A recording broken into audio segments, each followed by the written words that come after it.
Madame la Présidente, mes chers collègues, chers amis, c'est en 2007, comme tu l'as rappelé Alain, qu'avec un certain nombre de sénateurs et des personnalités comme François Colcombé qui est là présent, Alain Vivien et d'autres, nous avons créé ce comité français pour un Iran démocratique. Et ensuite, à l'Assemblée nationale, nos collègues parlementaires, députés, ont créé également un comité parallèle au nôtre. À l'époque, nous avions choisi d'accompagner la résistance iranienne parce que nous pensions qu'il faut soutenir les peuples en mouvement contre la tyrannie et contre, je dirais, le despotisme pour le progrès. Ce qu'il en est, c'est que depuis que M. Rouhani est au pouvoir, eh bien, nous savons que le régime n'a pas changé de nature, que les exécutions continuent, que les emprisonnements continuent, que la liberté de conscience n'existe pas, la liberté de créer n'existe pas. Vous pouvez voir aujourd'hui sur nos écrans le film qui a reçu l'Ours d'Or à Berlin. Vous pouvez voir comment il a été filmé à l'intérieur d'un taxi par un cinéaste reconnu internationalement, assigné à résidence en Iran, interdit de tourner, interdit d'ailleurs sa profession intellectuelle, de production intellectuelle. Tout ceci, alors ça c'est pas dramatique, c'est pas, enfin, ça en dit long sur ce qu'est ce régime. Et nous le savions depuis le début. Non pas parce que nous sommes des espèces de moutons de panurge de Mme Rajavi, du CNRI et des Moudjahidines du peuple, mais parce que nous regardons les choses, parce que nous écoutons, parce que nous lisons. Nous savons que la réalité du pouvoir, elle n'est pas là. Elle est entre les mains du guide suprême et de ceux qui l'entourent. Voilà, elle est là. Et on y reviendra tout à l'heure. Lorsqu'on veut parler du préaccord de Lausanne et de celui qui sera ou ne sera pas signé au mois de juin, qu'il faut écouter, non pas le ministre des Affaires étrangères iranien, mais le guide suprême. Alors là, évidemment, on y reviendra. Lorsqu'on écoute bien ce qu'il dit, on a tout compris. Donc, les changements ont été observés, mais l'Iran continue.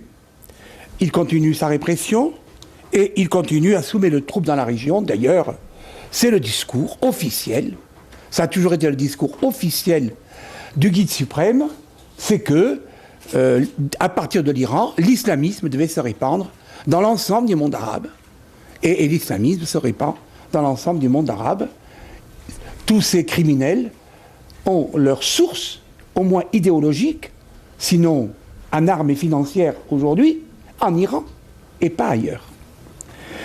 Alors, l'Iran, oui, est un facteur de déstabilisation, on le sait très bien, et on ne va pas rappeler les pays où, le Yémen est le dernier, où ils essaient d'agir.